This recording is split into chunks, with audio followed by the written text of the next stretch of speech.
Olá a todos e a todas, sejam bem-vindos aqui ao Voz do Povo de hoje, né? Segunda-feira, hoje, 19 de abril. Hoje a gente vai estar batendo papo com o nosso convidado Iago Montalvão, presidente da União Nacional dos Estudantes. Então, o pessoal que quiser fazer pergunta, fique à vontade. Já vou convidar aqui o Iago. A gente vai estar conversando um pouco sobre educação, né? Especialmente educação universitária, um pouco dessa questão dos movimentos sociais, mais diretamente ligada à União Nacional dos Estudantes. O Iago já está aqui, já vou convidá-lo para dentro. O pessoal que pode ficar à vontade. Mandar aqui um abraço para o Miguel Torres, Sindicato dos Metalúrgicos, São Paulo. Opa, boa noite, Iago. E aí, tudo bem? Tudo bem, meu querido? Você está me ouvindo bem por aí? Um pouquinho baixo aqui, não sei se é o seu ou se é o meu. A tua imagem ela está um pouco trêmula, não sei se é a conexão. Você faz o movimento, é um movimento lento, ó. O meu já está mais rápido, ó. Se você prestar atenção, acho que seja. Deve estar conectando. Tá. Mas você já está ouvindo melhor agora? Tô ouvindo. Pronto, perfeito, Iago. Bom, primeiro, novamente, boa noite para você, a todos e a todas que estão entrando agora aqui com a gente no Voz do Povo. Seja muito bem-vindo, né? O Iago, para quem não conhece, é presidente da União Nacional dos Estudantes, né? Eleito em 2019 em Brasília, inclusive com meu voto. À época, eu era estudante de Direito, delegado. O Iago também, que é estudante de Economia da USP, uma grande universidade, fazendo esse curso também. E já queria desejar boas-vindas para você, Iago. A gente tem um grande desafio hoje de conversar um pouco sobre essa questão conjuntural, mais diretamente ligada à universidade pública superior, à própria pandemia em si, né? Nós temos aí um conjunto, né, de problemas na sociedade de forma geral e que a pandemia veio para agravar todas essas questões, né? Nós já vivíamos com uma série de problemas, como ataque a universidades, cortes, né, de recursos, uma série de questões que vêm ocorrendo, mas o momento é um momento muito delicado, né? A gente já passa de mais de um ano nesse problema da pandemia. Nós temos aí muitos estudantes que tiveram que abandonar a sala de aula porque as mensalidades continuavam sendo cobradas na universidade privada e na universidade pública, muitas vezes faltando o acesso, né? O estudante, as universidades que estão tendo uma aula à distância, o estudante não tem celular ou não tem internet. Enfim, uma série de problemas. Eu queria que você começasse falando um pouco sobre esse momento que a gente está vivendo, especificamente ligado à educação superior. Bom, primeiro, Chiquinho, eu queria agradecer aí o convite, um grande parceiro aí de lutas. Agradeço também por você ter estado lá no nosso congresso. Aliás, saudoso congresso, né? Em um momento em que nós não podemos ter aglomerações, a gente poder lembrar de um congresso que reuniu 10 mil pessoas, né? 10 mil estudantes do Brasil todo, movidos por um mesmo objetivo, movidos por uma mesma vontade de mudar o país, de melhorar a educação, até, assim, dá saudade, né? E é isso, é exatamente nesse sentido em que a gente discute esse momento aqui, né? Porque você imagina, as universidades, para pegar aqui, né, o foco que você apresentou, elas dependem em grande parte dessa relação pessoal, né? Desse encontro, desse corpo a corpo, para que as pessoas se conectem ali e desenvolvam a pesquisa, o ensino, a extensão, os projetos, enfim. E o movimento estudantil também é parte disso, né? O que é o movimento estudantil sem as grandes passeatas, as grandes assembleias nas universidades, sem a passagem na sala a sala, falando com o estudante? Então, o impacto é muito grande na educação, né? Tanto no cotidiano da educação, quanto na desigualdade que já é existente na sociedade e que é aprofundada e que na educação ela se manifesta muito também. E eu acho que um dos maiores exemplos disso, nas escolas, a situação é ainda mais agravada, né? Mas para pegar aqui a situação das universidades, imagine você a impossibilidade de ter aulas presenciais, porque nós sabemos, não há segurança num momento de alta de contaminação, você manter grupos grandes de pessoas dentro de espaços fechados durante o dia todo, ambientes de muita circulação, de pessoas que vão de várias cidades diferentes, que é a universidade, né? Então você não tem essa possibilidade, você passa a ter que substituir, na verdade não é substituir, né? É de alguma forma improvisar o ensino por meio desse método que a gente está chamando de ensino remoto.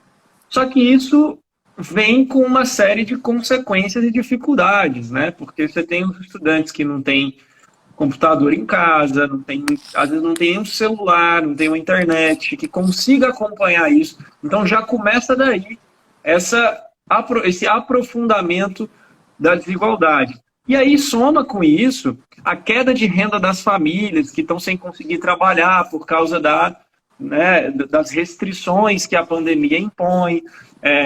Então cai a renda das famílias, os estudantes não conseguem manter, por exemplo, muitas vezes o pagamento de uma mensalidade, ou não consegue se manter na universidade, ainda que seja pública, porque você precisa ter uma dedicação, né, um tempo, e aí você vai ter que arrumar outras coisas para conseguir renda, e você vai abandonando a universidade, né, vai abandonando a educação. Então, o impacto na educação, ele já está sendo sentido pelo aumento da desnutrição infantil, porque muitas crianças só comem na escola, está sendo sentido pela dificuldade que os estudantes estão tendo de se manter na universidade, mas vai ser sentida, sobretudo, no futuro, quando tiver uma perca de uma parcela importante de uma geração que não vai conseguir se formar um pesquisador, um cientista, um profissional, porque não teve condições mesmo, né? E sem quase nenhum apoio do poder público, porque a verdade é que o Ministério da Educação não apresentou nenhum plano, nenhum grupo de trabalho, nenhum comitê de emergência, nada que parasse para discutir a educação especificamente assim, na pandemia. Quais são os impactos e como nós vamos reduzir esses impactos na pandemia, né? Não teve. Então a gente está vendo aí só agora, um ano da pandemia, que conseguimos aprovar no Congresso Nacional um projeto de lei que propõe investimentos para compra de equipamentos eletrônicos e acordo com as companhias telefônicas, né, que são concessões públicas, são empresas privadas, mas são concessões públicas, para que desse para os estudantes os chips, a internet e tudo mais. Um ano depois, e aí a gente aprovou no Congresso e o Bolsonaro ainda vetou. E agora a gente está lutando para recuperar esse veto. Então, você vê como é que é, né, o nível das coisas numa área tão importante para o nosso país e, infelizmente, tão pouco valorizada por esse governo. Obrigado pela essa contribuição inicial. Acho que ela foi importante para a gente alinhar um pouco aqui esses pontos que você levantou, Iago. Eu já vi alguns movimentos da UNE, que a UNE ela sempre dialoga bastante com o conjunto de alguns reitores, né? Especialmente aqueles reitores que buscam um diálogo permanente com a UNE, uma vez que ela é esse canal permanente de diálogo com os estudantes. E aí, como é que tu tem acompanhado, visto, como é que está hoje a situação das universidades? Não está tendo aula, então é um momento em que o próprio governo aproveita, né, para retirar dinheiro, para demitir aqueles funcionários que não são concursados, para desmanchar totalmente a universidade pública. Como é que tu tem visto esse movimento? Como é que estão as nossas universidades hoje, diante da pandemia? Está havendo, por parte do governo, mais cortes? Os reitores estão tendo mais dificuldade? Como é que você tem acompanhado esse movimento?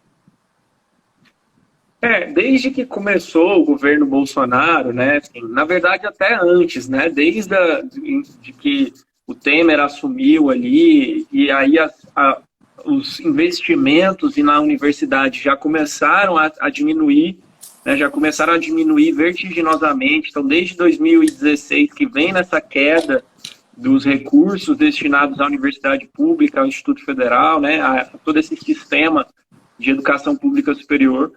E aí, quando o Bolsonaro entra, o movimento, a investida contra a educação ela é ainda maior, porque ela vem carregada, né, de muitos aspectos, né? Então já tem o aspecto financeiro, que já era uma coisa que vinha diminuindo, então vai diminuindo cada vez mais. Aí você junta com o aspecto político também, né, administrativo, político, enfim, que é o que o Bolsonaro tem feito ao respeitar a autonomia universitária, respeitar a democracia interna das universidades, não nomeando os reitores, que são os mais votados nas universidades, né? Isso é um processo que tem acontecido no Brasil desde da redemocratização, e o Bolsonaro foi o primeiro presidente a passar a desrespeitar assim, consecutivamente esse método, né, democrático de escolha com autonomia universitária. Então, então tem o aspecto financeiro, o aspecto político e o aspecto ideológico, que é a disputa da sociedade também em torno do significado da universidade. Então, quando o Weintraub, por exemplo, que era um ministro que era muito agitador ideológico do governo, e vivia falando, por exemplo, que a universidade era plantação de maconha, era campo de droga, não servia para nada, era um bando de vagabundo, eu não sei o que, etc. e tal, indo para cima do movimento estudantil, né? Então, isso também é uma forma de ataque, né, de disputa, de tentativa de desmoralização da universidade pública nos moldes em que nós estávamos começando a conquistá-la, uma universidade um pouco mais popular, né? Então você vê que ele vai minando a universidade por várias formas, né? E isso cada ano piora. Porque, por exemplo, no aspecto financeiro, esse ano foi o ano em que a universidade pública brasileira, e nisso eu falo Cefet, Instituto Federal, né, toda essa rede, teve o menor orçamento discricionário, né, de custeio, de investimento, etc. O menor orçamento desde 2007. Só que em 2007 você tinha metade das universidades que você tinha no Brasil hoje. Então, assim, é assustador, é absurdo, é totalmente surreal. E isso porque a gente lutou muito, batalhou, fomos atrás dos deputados e tal, mas é isso, assim, a gente viu que no final das contas importou mais ali ter emenda para tudo quanto é parlamentar do que investir nas áreas importantes, né? No aspecto que eu falei dos reitores, já são mais de 20 intervenções que a gente chama, que são nomeações não democráticas, nomeações ilegítimas do Bolsonaro que não respeitaram a lista tríplice, né? Então, você vê que tem uma tentativa de aparelhamento ali, de controle político sobre as instituições, e que tem sofrido muita resistência, né? Porque a comunidade não aceita uma pessoa que não está de acordo com o projeto que a própria comunidade selecionou para ser aquele mais apropriado para a gestão da universidade, né? Então é isso, eles estão atacando o tempo todo e a situação está cada vez mais difícil. Iago, a gente falou no início da questão desse ensino remoto, né, que é o que tem sido tratado, mas nós temos aí, né, uma quantidade grande, né, milhões de estudantes também nas universidades privadas. São estudantes que o perfil é um perfil, tirando aqueles bolsistas do ProUni, aqueles que têm um financiamento do FIES, até com financiamento quase total, né, porque tem muitos estudantes que têm um financiamento mínimo. Esses estudantes têm enfrentado uma grande dificuldade, né? Primeiro, no aspecto de conseguir acessar a universidade, e no segundo, a questão das mensalidades, né? Poucas foram as universidades, eu vi uma ou outra, particularmente aqui no Ceará, que a própria universidade, por entender a situação, entender que havia uma redução no custeio, né? Uma vez que não estava tendo aula, então não se usava energia, não se usava água. Enfim, então a própria universidade reduziu o valor das mensalidades, mas isso não é a regra, né? A maioria continua cobrando a mensalidade como se o estudante lá estivesse presencialmente, usufruindo toda aquela estrutura. E muitos desses estudantes têm preferido trancar as matrículas e deixar para quando puder conseguir voltar. Só que a gente sabe, e eu fui estudante de universidade privada, que esse público da universidade privada, que é o público que trabalha, que passa o dia trabalhando, já chega, muitas vezes sai do trabalho direto para a faculdade, quando ele tranca, a maioria das vezes ele não consegue voltar, porque ele perdeu aquele pique, né, que ele estava tendo e tal, e acaba sendo prejudicado. Eu acho que é um pouco do que você falou no início, né? Nós teremos, logo, uma geração de estudantes que trancaram as mensalidades, que desistiram, que abandonaram esse sonho. Como é que você tem acompanhado? Está tendo algum movimento da própria Uni, ou algum projeto de lei, ou alguma coisa nesse sentido que busque digamos, a universalização da redução das mensalidades, por enquanto, durante a pandemia, uma vez que não, como você falou no início, não há condições sanitárias, inclusive não há nenhuma recomendação científica da volta às aulas. Como é que você vê esse movimento, especificamente nas universidades privadas? Bom, Chiquinho, as universidades privadas, né, se a situação nas públicas ela é difícil, nas privadas ela é ainda mais dramática, né? Porque a gente sabe que as universidades privadas elas têm um objetivo diferente das universidades públicas, já começa daí, né? Porque você não tem toda aquela estrutura montada para pesquisa, para extensão, né? São centros de formação profissional, muito mais assim do que, né? No geral, né? Claro que você tem algumas privadas, especialmente as filantrópicas, que têm uma outra dimensão também. Mas o que isso significa? Muitas vezes, pela ausência de regulação, né, de supervisão, de uma regulação melhor desenhada pelo Estado, pelo Ministério, né, pelo governo, essas instituições privadas elas se sentem mais à vontade de ampliar seus lucros, justamente reduzindo os custos. E onde que se reduz o custo? É justamente na simplificação do processo de formação, que impacta diretamente na vida do estudante. E esse estudante, no geral, na universidade privada, ele tem mais dificuldade de interferir na sua própria instituição, né? De propor mudanças, de discutir mudanças. Via de regra, essas universidades dificultam a organização estudantil. Então, o impacto nas privadas é ainda maior para esses estudantes. Porque é isso, assim, quando a pandemia veio, a mudança do cenário nas privadas, do presencial para o online, ela foi praticamente instantânea e sem nenhum debate, sabe? Sem nenhuma assistência, sem nenhuma política. E aí vem a queda de renda, como eu falei no início aqui, fruto da pandemia, que as famílias perdem renda e as pessoas já não conseguem mais pagar a mensalidade, né, da universidade, não tem dinheiro para comprar um equipamento de internet, de computador, para poder assistir às aulas. Isso vai gerando uma forte desistência desses estudantes. O que nós vimos no final do ano passado e no início desse ano foi uma queda abrupta do número de matriculados no final do ano passado e uma queda ainda maior. Cara, foi quase 1 milhão de matrículas perdidas, somando os que evadiram e os que não se matricularam no início desse ano, né? Num universo aí de quase 6 milhões de estudantes, é muita coisa, né? Eu falando das universidades privadas apenas, né? Então, isso tem a ver com... E qual que foi a luta que nós travamos o ano inteiro, o ano passado, e ainda estamos travando, e que algumas instituições tiveram alguma modificação, mas a maioria não fez, que era a redução das mensalidades. Primeiro que sempre foi bandeira da Uni, e a Uni tem um projeto de lei que ela luta desde 2007, e que nunca foi para frente no Congresso, que é contra o aumento abusivo de mensalidade. Isso já é uma coisa que já existia. Todo ano as universidades aumentam muito as mensalidades, sem fazer acordo com os estudantes, acima da taxa de inflação, tudo isso. E aí, na pandemia, não satisfeitos, eles não criaram nenhum mecanismo de negociação com os estudantes, de redução, como tiveram algumas que ainda aumentaram a mensalidade no meio da pandemia. Então, é óbvio que vai ter evasão em massa. É óbvio, o estudante não consegue, numa situação dessa, se manter.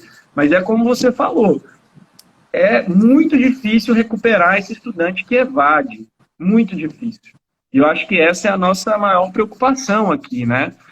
Como que a gente mantém esse estudante. Nós propusemos política de assistência auxílio estudantil pedindo contrapartida das instituições. Então, o Estado financia uma bolsa para o estudante e a universidade dá uma contrapartida. Nós conseguimos aprovar uma lei que suspendeu as parcelas do FIES durante a pandemia. Isso aqui foi uma vitória importante, né, para o estudante recém-formado e para o estudante que também está buscando se formar, né? Isso aqui foi um elemento importante. Agora, e os estudantes pró-unistas? E os estudantes média, baixa renda que precisam pagar mensalidade. Esses aí não tiveram nenhuma assistência. Em vários estados nós conseguimos aprovar projeto de lei estadual, inclusive no Ceará foi um deles, projeto de lei de redução de mensalidade para as universidades, mas aí o STF deu uma decisão a pedido das instituições privadas, que a gente chama de tubarões do ensino, né? São aqueles que querem tirar o dinheiro do jeito que der, não estão muito se importando com a qualidade da educação, foi lá e derrubou todas as leis que a gente aprovou de redução de mensalidade. Então, essa é uma luta constante, né? E o estudante da universidade privada, eu repito, ele é preciso ter uma sensibilidade maior, porque tem mais dificuldade do que o da universidade pública, embora a universidade pública também passe por um processo de ataque aí muito forte. Beleza, Iago. Você antecipou aqui uma pauta que eu havia colocado para a gente conversar, que é esse processo de intervenção, né? Não há outra palavra para pessoas que não foram eleitas pelos estudantes, inclusive como é o caso aqui do Ceará, da UFC, foi o Cândido, que foi o último, né, na votação, e há esse processo ideológico, você falou bem, de intervenção, né? Você coloca aquele que é mais alinhado com o governo, aquele que, inclusive, durante a sua campanha, defendeu o governo. E nesse movimento, Iago, eu tenho percebido, você com certeza também tem percebido, a própria Uni, tem havido uma grande judicialização. Os reitores têm utilizado o aparelho estatal, ou seja, a força da universidade, que tem todo um arcabouço jurídico, né, enfim, para direcionar um ataque aos estudantes, né? Processar os estudantes, questionar a eleição de DCE, destituir, entrar na justiça contra estudantes que denunciam nas redes sociais os ataques na universidade. Então, eu queria que você aprofundasse, Iago, como é que a Uni tem acompanhado esse movimento. Se eu não me engano, parece que tem sido tramitado um projeto de lei, pelo menos na legislatura anterior, para acabar com essa questão, né, para que o reitor mais votado possa ocupar, de fato, a cadeira que lhe é devida. Como é que você tem acompanhado, Iago, esse movimento, especialmente a judicialização, o uso da máquina contra o movimento estudantil? Bom, isso aí é uma das formas que, né, o governo, seus aliados, né, enfim, e toda essa turma aí utiliza para perseguir, intimidar, né, quem tem opiniões diferentes e quem hoje se opõe a um projeto que é autoritário por excelência, né? E aí você vai ver na UFC, por exemplo, teve casos bastante simbólicos, né, de tentativa de interferência da reitoria na eleição do DCE, que o DCE é uma entidade de organização da sociedade civil. Ela tem autonomia plena de organização e deve explicações apenas aos seus representados, né, que são os estudantes. Então, isso é muito grave, mas você teve, por exemplo, na UFERSA, no Rio Grande do Norte, uma reitora que tentou perseguir uma estudante e acabou, o processo reverteu e o Ministério Público fez uma recomendação contra a reitora, né, dizendo que ela estava perseguindo a estudante. Mas você viu isso acontecer também em Santa Catarina, no Instituto Federal, em uma série de lugares em que esses professores, interventores, e que não me passa pela cabeça como que um cidadão desse topa se colocar numa situação dessa, né, de assumir contra a vontade da comunidade acadêmica. Imagina, você está contra a vontade da sua comunidade acadêmica, das pessoas que constroem a universidade onde você leciona há sei lá quantos anos, e você aceita um processo desse, e como se não bastasse, não aceitam as críticas ao processo que está sendo colocado e tentam intimidar as pessoas que estão fazendo as críticas. Então isso é muito grave. Mas isso aí é parte de um modus operandi, de uma forma com que essa turma se comporta. Eu, por exemplo, fui processado pelo Weintraub umas 2 vezes, isso fora quantas vezes a Uni não foi perseguida, tentaram até tirar a nossa carteirinha, que é a nossa forma de financiamento, até a Polícia Federal já me chamou para oitiva por causa... Então, esse tipo... Quando você se manifesta de forma ainda mais incisiva dentro da democracia, logo eles tentam te silenciar, né? Então, É esse tipo de prática que tem acontecido, e não só com estudantes, muito com professores também. E a gente viu recentemente o MEC, ele mandou um ofício circular para as universidades de uma recomendação do Ministério Público Federal de Goiás, que era uma recomendação de um procurador e que já tinha vencido, porque já tinha outra decisão do Supremo dizendo que aquilo ali não valia, porque o que o procurador dizia? Era uma recomendação para que professores não falassem de política, que não tivesse atividades políticas nas universidades. Só que, em 2019, o STF publicou um acórdão, né, uma decisão dizendo que a universidade é livre, e foi por unanimidade no STF. E aí o MEC, depois do STF ter tomado essa decisão, isso esse ano agora ainda, soltou essa recomendação do Ministério Público em ofício para as universidades do Brasil. Quer dizer, além de ser imoral, né, de ser autoritário, é ilegal. Os caras pegaram um negócio que já nem valia mais para tentar intimidar os professores, porque teve aquela polêmica com o ex-reitor da Federal de Pelotas, que é uma universidade que também sofreu intervenção, porque ele estava numa live criticando o Bolsonaro, chamando o Bolsonaro do que ele é, genocida, explicando. O professor Halal, que é ex-reitor da UFPEL, ele é um infectologista, ele é um dos maiores, inclusive, que tem acompanhado a pandemia, e ele estava dando os números, e foi perseguido por isso. Então, é esse o nível de perseguição que a gente se encontra contra estudantes, contra professores, contra as instituições de representação, seja a UNE, o DCE, o Centro Acadêmico, em todos os espaços. Perfeito, Iago. Outra questão, inclusive você já antecipou um pouco, a gente fica, eu acho que você e vários outros estudantes devem ficar assim, repensando o Ministério da Educação, que já teve Darcy Ribeiro.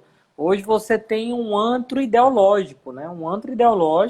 Começando ali com o Vélez, Weintraub, o Decotelli, e atualmente o Milton Ribeiro. São pessoas alinhadas com o Bolsonaro, que usam modus operandi, como você falou anteriormente, de ataque às instituições, ataque às universidades, ataque ao movimento estudantil, tentando deslegitimar essas questões. Como é que você enxerga esse aparelhamento do Ministério da Educação, que inclusive acabou com o diálogo com os estudantes? Eu lembro, quando eu era secretário-geral da UBS, em 2013, a gente tinha reunião com o Haddad, à época ministro, de 3 vezes, a cada 3 meses tinha uma reunião para tratar uma série de pautas, assim como a UNE também.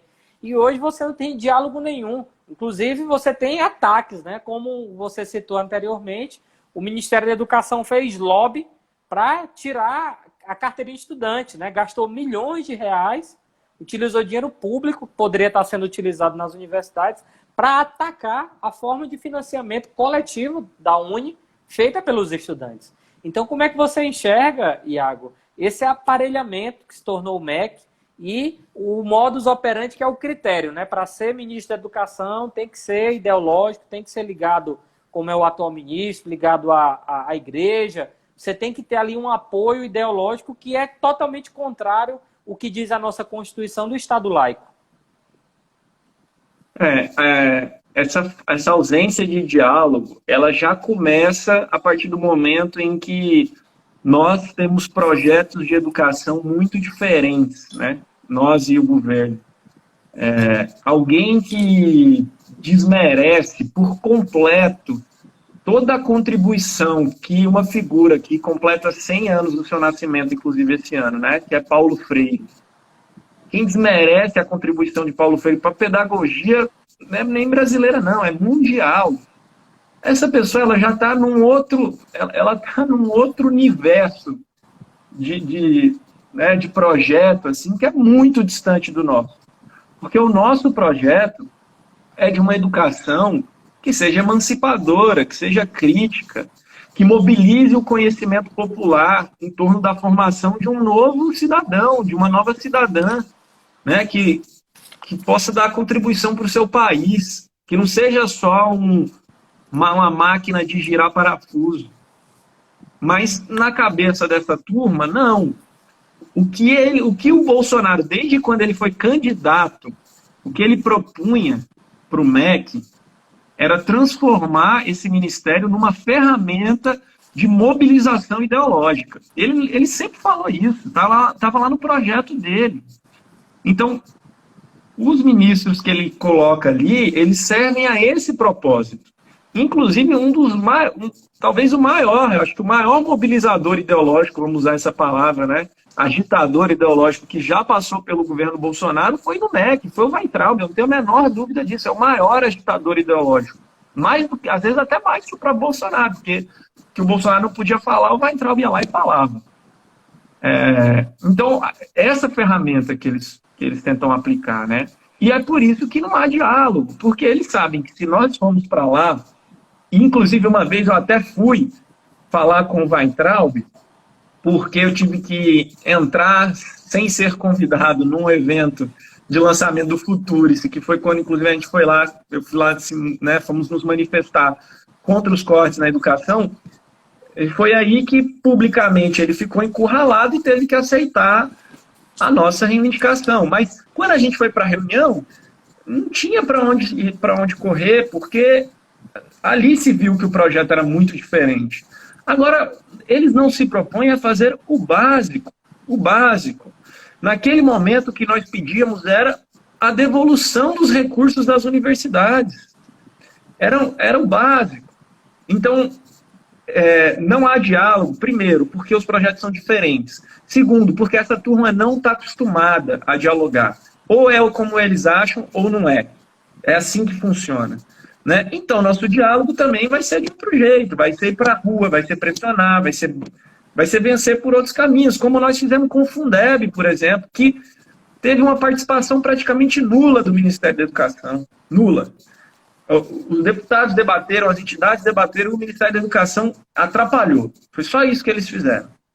E aí, agora colocaram há algum tempo, né, colocaram esse Milton Ribeiro, que foi uma concessão também, não para os movimentos sociais, de maneira alguma, né, mas para as alas ali do centro, que estavam pressionando, porque tinha um cara lá que era um cachorro louco, né, que falava muito e tal, mas manteve o projeto, só que com menos provocação, menos essas coisas. Ele foi ali seguindo, e na verdade um MEC que praticamente desapareceu.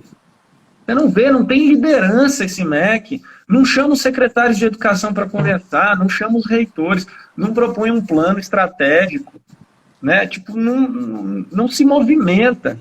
Então é triste que a educação, no momento que precisava tanto de gestores e líderes, como você falou, e como o Darcy Ribeiro, que foi um cara visionário no campo da educação, você tem gente ali para bater carimbo, né, e, quando precisar, entrar na defesa do projeto ideológico do governo, porque o MEC virou isso, infelizmente. Virou isso. Ferramenta de disputa ideológica, porque nem para fazer o Enem os caras estão conseguindo fazer direito.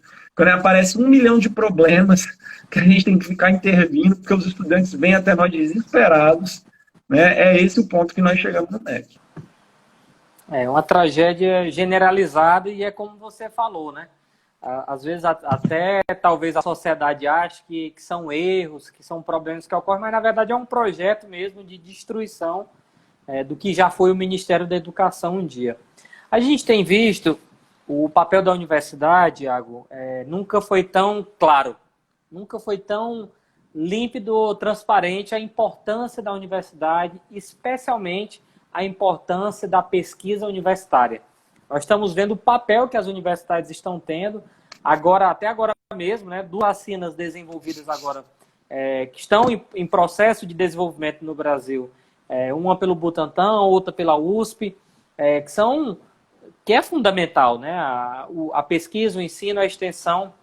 E aí nós temos um problema de sucateamento, por exemplo, trazendo aqui para o nosso contexto de pandemia, dos hospitais universitários, a destruição, inclusive a privatização desse processo dos hospitais universitários, estudantes residentes que não estão recebendo bolsa, não estão recebendo equipamento e que, infelizmente, estão morrendo também na linha de frente da pandemia. Nós tivemos estudantes que tiveram que antecipar, né, a sua formação para conseguir, nós temos mais pessoas na linha de frente para proteger a população, mas, na verdade, esse sacrifício que está ocorrendo vem dos próprios estudantes, vem dos funcionários, né, públicos, concursados, os enfermeiros, os médicos, mas a gente não consegue ver isso do MEC.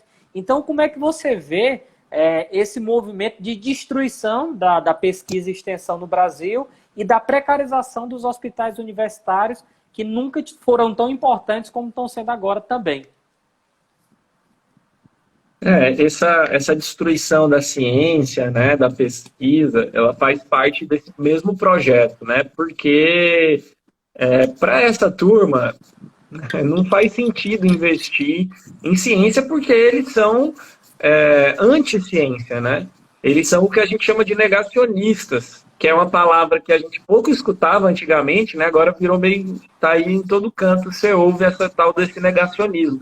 O que é esse negacionismo? É quem nega a ciência, quem nega a evidência científica, né? É quem nega as demonstrações empíricas daquilo que a ciência trabalha. Então, a universidade, a pesquisa, ela executa exatamente isso, a ciência, né? Então, para essa turma, o que eles defendem é a cristalização de certos conhecimentos, valores, né?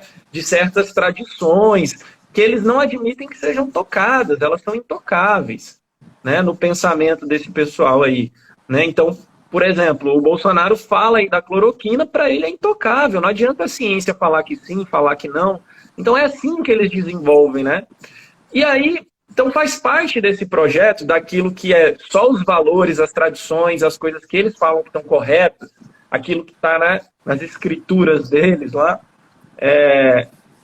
Então não precisa de dinheiro para a ciência, né? Esse é o projeto que eles pensam. Então, vem com essa queda de recursos para a universidade, vem queda de recursos para a Bolsa, vem essa confusão que está na CAPES, que é a coordenação de aperfeiçoamento pessoal, né, do ensino superior, que é quem cuida das bolsas, do conhecimento científico, da pesquisa e tudo mais, e que já trocou, acho que 4 ou 5 vezes também de coordenador, de presidente, e agora trocou de novo, né? Então, não há plano, não há projeto. Cara, e os impactos disso vão ser enormes, porque um país que não tem tecnologia, que não tem pesquisa, para se preparar, ele passa a ser cada vez mais dependente de outros países. E aí você não sai nunca da desigualdade, né? Porque você não gera desenvolvimento. Então, é muito grave o que está acontecendo aqui em relação à nossa pesquisa, em relação à nossa ciência, né? A essa peça tão fundamental e que na pandemia tem se demonstrado indispensável. Indispensável. A Universidade Federal de Minas Gerais já está agora, eu vi a matéria mais cedo, está procurando 40 mil, 70 mil voluntários para o teste da vacina. O Butantan, que é uma instituição pública aqui vinculada à USP, está aqui também, já em fase de desenvolvimento da vacina.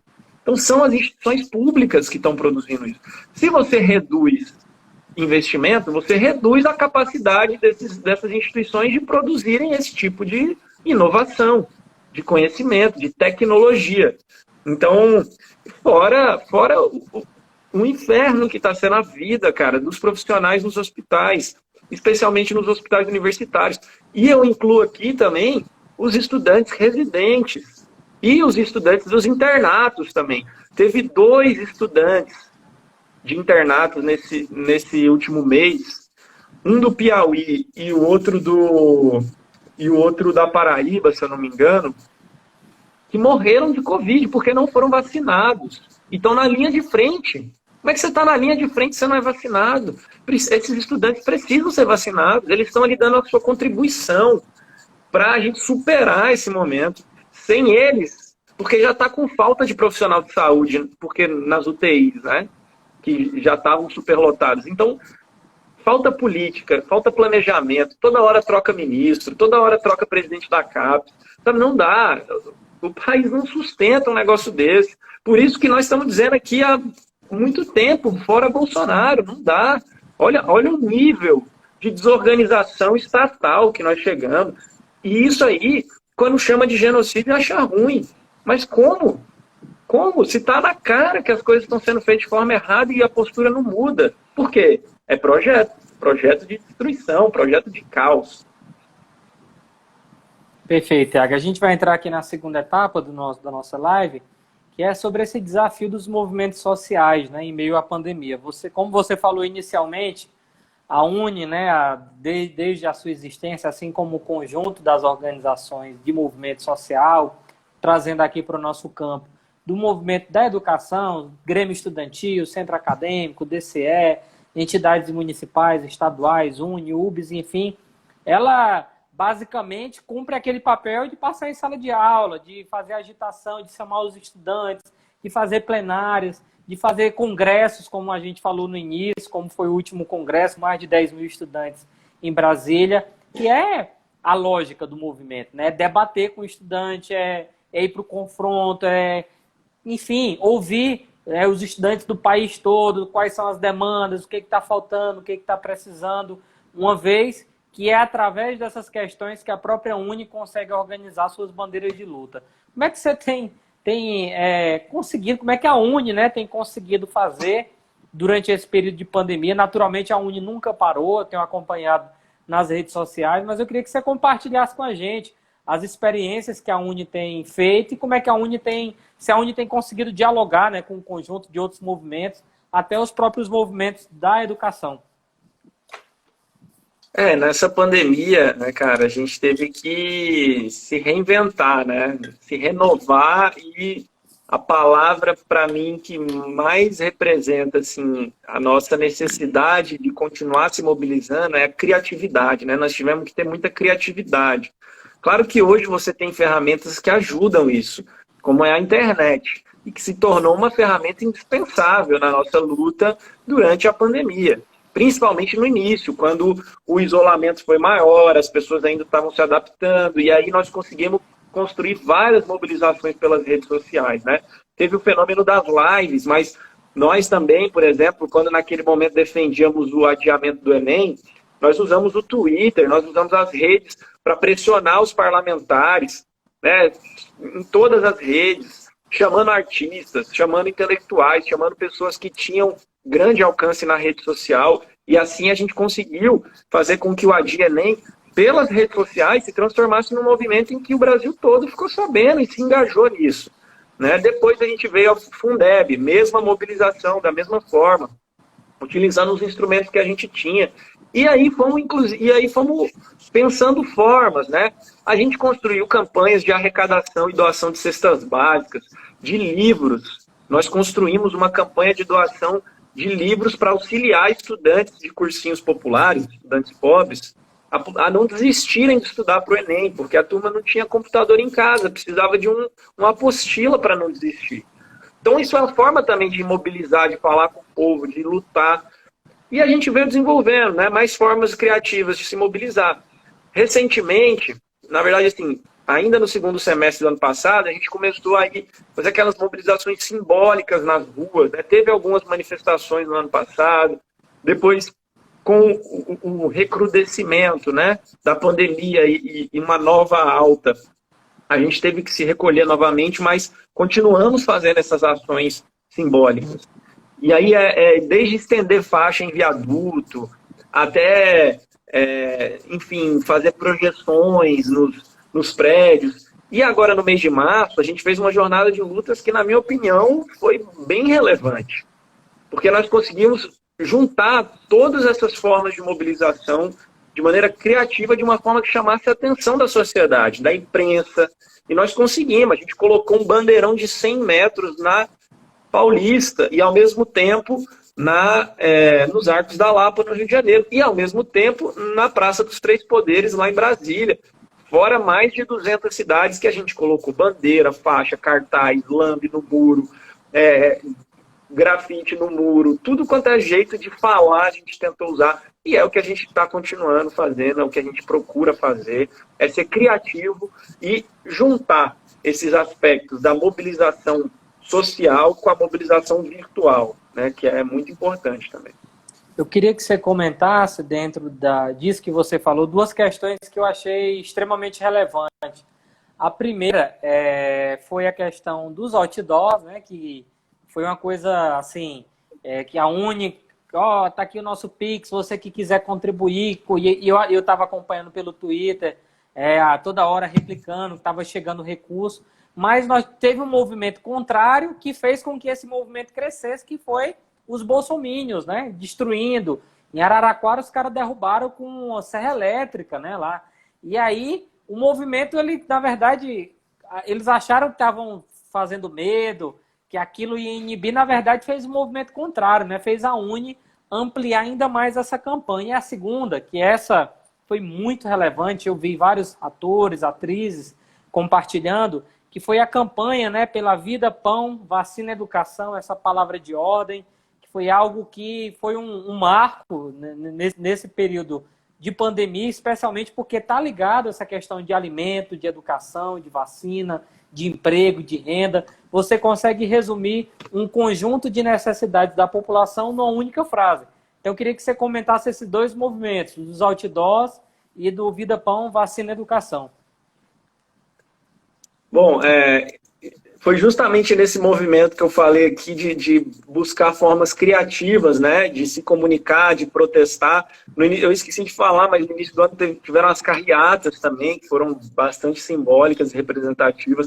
Mas nós que somos estudantes, a gente não tem carro, né, geralmente. Então a gente teve que pensar outras formas de se mobilizar. E essa coisa dos outdoors foi uma coisa que veio muito importante, porque foi uma forma também de engajar as pessoas, né? Às vezes a pessoa, ela tá com medo de se deslocar ou nem pode, né, por conta da situação, e quer ajudar, e foi uma forma, porque ela doava e o recurso era revertido em outdoors, nos bandeirões que a gente fez também, né, de fora Bolsonaro e etc. Então, esse movimento foi importante, mas ele ganhou força de fato, como você falou, quando os próprios bolsonaristas começaram a destruir os outdoors, porque o primeiro que a gente colocou em Goiânia foi destruído no mesmo dia. E aí, fato curioso, né? Quando a gente publicou que ele foi destruído, nossas doações triplicaram, assim, foi rápido. Porque é isso, assim, não adianta, você precisa conviver com a democracia. Aquilo ali era uma manifestação legítima, né? Legítima de crítica ao Bolsonaro, de crítica, de fato consumado, porque é fato consumado que o cara é genocida. Ninguém vai ficar brincando com essa palavra genocida por aí. Agora, gente, o que está acontecendo no Brasil? O Brasil tem mais mortes diárias do que todos os países da América do Sul. Nós somos um país mais desenvolvido do que os nossos irmãos vizinhos. Infelizmente, eles não são tão desenvolvidos quanto nós. Por que o Brasil tem tantas mortes assim? Então, isso aí, se não for genocídio, eu não sei o que é. Então, não tinha nada demais. Mas essa turma não aceita. E aí, o que aconteceu? Até recentemente, a gente colocou esse outdoor em Goiânia, tem mais de um mês já, eu acho, né? Talvez um pouco menos de um mês. E aí ele foi destruído. E aí nossa galera lá pegou esse fato político também e passou a fazer uma nova arrecadação. E na semana passada nós instalamos 13 outdoors em Goiânia.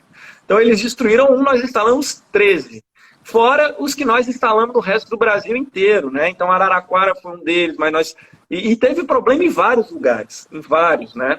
E o que eu acho que é mais importante foi dinheiro de doação das pessoas, porque as pessoas querem de alguma maneira expor a sua indignação, E isso, em momento nenhum, significou uma contrapartida ou uma contradição com as campanhas de solidariedade que nós estamos fazendo. Aliás, nós usamos uma parte desses recursos, porque nós conseguimos muito mais do que era a nossa meta, para comprar alimentos, né, e distribuir alimentos, inclusive com o MST, com uma ocupação que tem aqui em São Paulo, que tem uma cozinha solidária. Então nós fizemos vários movimentos de solidariedade também. Agora é o seguinte, é óbvio que nós precisamos fazer movimento de solidariedade. Agora, se nós não impedirmos essa política de morte que está instalada aí, nós vamos ter que ficar mais tempo fazendo campanhas de solidariedade e o problema nunca vai ter fim.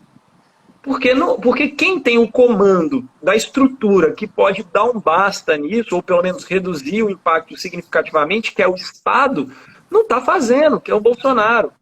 Então foi por isso que a gente veio com a campanha Vida, Pão, Vacina, Educação. Porque é isso, é mostrar o que é essencial nesse momento e que o governo não tem olhado para isso.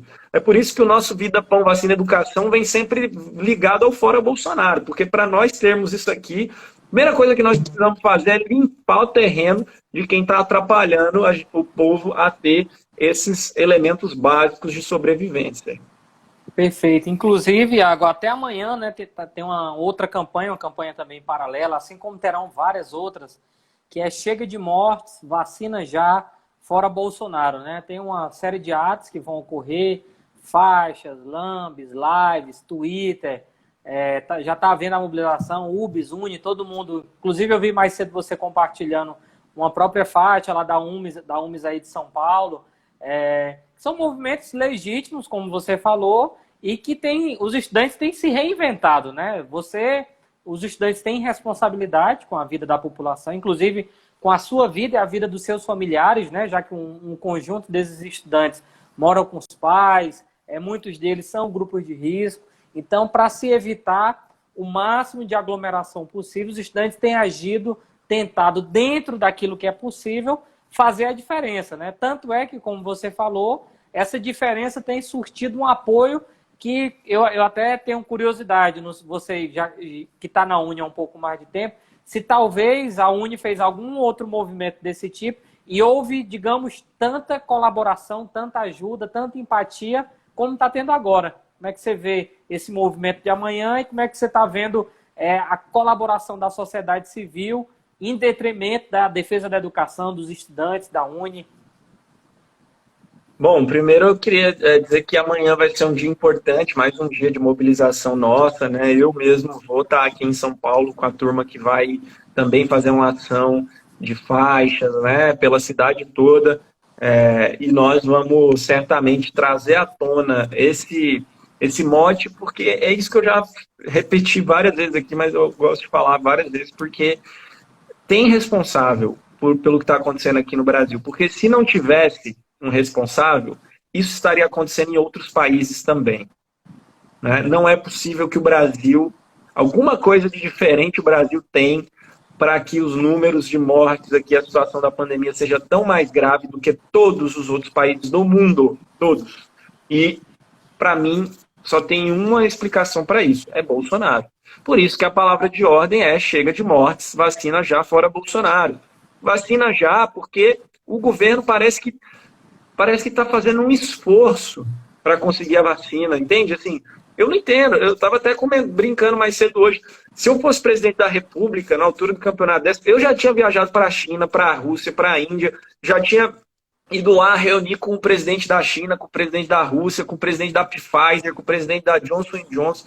Eu já teria rodado esse mundo umas 5 vezes atrás dessa vacina, porque agora é batalha. É batalha pela vacina. E tem vacina disponível no mundo. Só que o Bolsonaro não faz o esforço nenhum, né? Então é por isso, é vacina já. Está na hora. O Brasil tem capacidade de vacinação absurda. Teve um dia aqui que a gente vacinou 1 milhão de pessoas em um dia. Imagina se a gente vacinar 1 milhão de pessoas por dia, a gente rapidinho resolve esse problema aqui. Mas não tem insumo porque o governo não se esforça para isso. Então nós vamos amanhã, mais uma vez, vamos para a rua com segurança, com poucas pessoas, da maneira que dá, para mandar nosso recado e vamos continuar mobilizando. E acho que essa campanha nossa está tendo bastante respaldo, de fato. Eu acho que a última vez que nós tivemos um respaldo tão grande assim foi exatamente no tsunami da educação, que foi mais uma vez a educação mobilizando a sociedade contra o Bolsonaro. Ali, para mim, foi um símbolo de que a educação tem uma capacidade de amplitude, né, de falar com muita gente, a sociedade se preocupa com a educação, e naquele momento era educação versus Bolsonaro. Agora é a vida, o pão, a vacina e a educação versus o Bolsonaro. E é isso que nós vamos levar amanhã também. Iago, como é que tem funcionado a Uni, uma entidade que a história dela está marcada com a história do Brasil, especialmente com a defesa da democracia, né? Tanto é que quando o Brasil houve o golpe, a ditadura pelos militares, um golpe de Estado à época, a Uni foi um dos primeiros locais a serem atacados e a Uni está marcado com a história do Brasil. Como é que hoje, como é que tem funcionado, a única entidade tão respeitada, o diálogo com o Congresso? Vocês têm conseguido se reunir com deputados, com presidente de comissões? Como é que tem funcionado esse feedback? E se tem havido essa frente ampla, né? Ou seja, a UNE tem dialogado com todos os deputados, independente da linha ideológica, mas que, apesar das discordâncias políticas, estão na defesa da democracia, da saúde, da vida. Como é que tem funcionado esse canal de diálogo com o Congresso Nacional? Olha, eu acho que teve alguns momentos simbólicos, assim, em que nós conseguimos demonstrar a importância dessa amplitude e a necessidade dessa unidade contra o Bolsonaro e contra a pandemia, né? E, de alguma forma, o Bolsonaro acabou virando parte da pandemia, porque o que o governo dele tem feito é só piorar a situação. Eu acho que o auxílio emergencial foi um deles importante, e é sempre bom lembrar que o auxílio emergencial não foi proposta do governo Bolsonaro. O auxílio emergencial surgiu de proposta da sociedade civil, de entidades da sociedade civil, inclusive a UNE faz parte desse movimento desde o início, que é um movimento da renda básica, né? A gente desde o início propôs isso, que depois o nome virou auxílio emergencial, mas é renda básica, está no mesmo. E aí o governo Bolsonaro queria dar R$200 de auxílio. E por iniciativa do Congresso, que propôs um debate, né, sobre esse tema, etc., pressionado pela sociedade civil, foi que nós conquistamos R$600. Então esse, para mim, é simbólico, e que agora volta a ter a necessidade. E o governo Bolsonaro voltou nesse negócio de R$200, 250 agora. Sendo que a sociedade está demandando 600. E, infelizmente, o Congresso foi com ele naquela onda também, no processo da eleição da Câmara e tudo mais. Mas a pressão precisa continuar. Assim como o Fundeb, que é outra pauta que eu acho que demonstrou a força e a necessidade da gente ter unidade e amplitude. O Fundeb foi aprovado, talvez um dos projetos com maior unanimidade que já teve. E no Senado, aliás, foi unanimidade mesmo, foi 0 votos contra. Na Câmara foi muito votos a favor. E isso foi construído com muita discussão, né? Tanto que a relatora era a professora Dorinha, que é uma deputada do DEM, que, embora seja do DEM, né, tem um diálogo importante conosco na educação e propõe coisas importantíssimas. E a gente conseguiu dialogar com ela, conseguiu dialogar com outros, conseguimos inserir as nossas propostas no relatório, os movimentos educacionais conseguiram fazer parte do debate, e o governo sempre por fora. Sempre por fora. Então é isso que eu digo. Esta frente ampla, ela precisa ser para derrotar esse governo. Dá um basta nisso aí, para que a gente possa ter um mínimo de possibilidade de encampar o nosso projeto, que aí vai ter as divergências, porque o nosso projeto é diferente de outros que nesse momento também estão contra o Bolsonaro. Mas nesse momento, prioridade é derrubar o Bolsonaro. E por último, tenho aqui um último ponto. E aí eu queria que você desse a sua opinião, né? Não necessariamente a opinião sua, é a opinião da UNE, do conjunto da UNE. Até as pedras do caminho, como a gente fala aqui, sabem que o problema central do Brasil é o Bolsonaro. Todo mundo sabe. Inclusive o governo sabe, né? Tanto é que essas ações que ele faz são ações, muitas delas, para fazer com que aquele 1/3, né? Aqueles 30% que ele tem, que tem derretido aos poucos, mas ele ainda tem um número muito alto, ele precisa alimentar aqueles cachorros ferozes, ideológicos, né? Então, por isso que ele fala essas frases de efeito moral para conseguir alimentar essa turma. Ele conseguiu fazer com que o Arthur Lira ganhasse a eleição. E o próprio Arthur Lira e o Pacheco têm, apesar de uma vez ou outra falar um pouco mais duro, alguma outra questão, mas ainda tem feito pouco caso. A própria questão da CPI do Congresso, né? Se não fosse o STF, muito provavelmente nós não teríamos uma CPI que vai investigar e vai desgastar muito o governo Bolsonaro.